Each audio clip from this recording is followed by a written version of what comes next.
Now there is a club, the BRICS. Why this club, and do you consider that the BRICS will expand? Well, to be honest, why the club? Because there was another club. It was called the G7, and you wouldn't let anybody else into that club. So we said we go and form our own club. So we decided, okay, we are also, good citizens of good standing who have a place in the global society, and therefore this is how typically clubs multiply. So it started, and as it started, like many clubs, it gained a life of its own. Over a period of time, others saw value in it as well.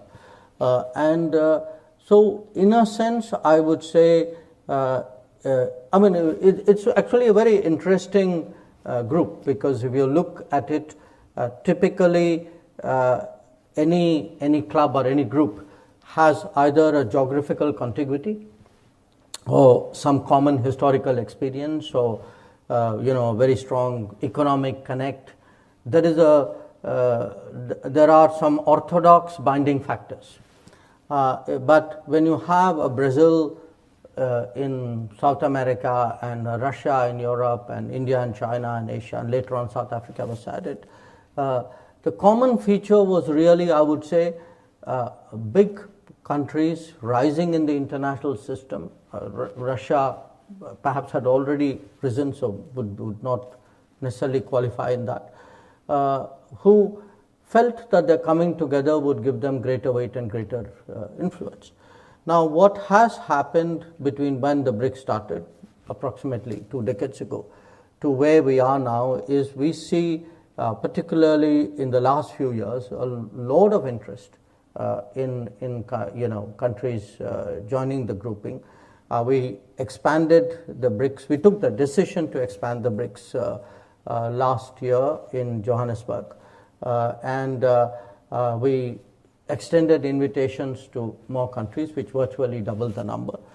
We will be meeting soon in Kazan next month.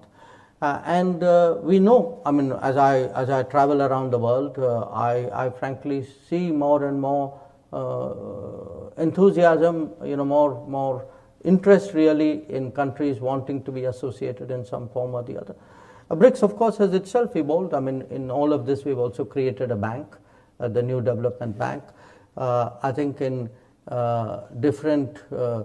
different issues, we have collective positions, but there are many issues on which our interests also diverge.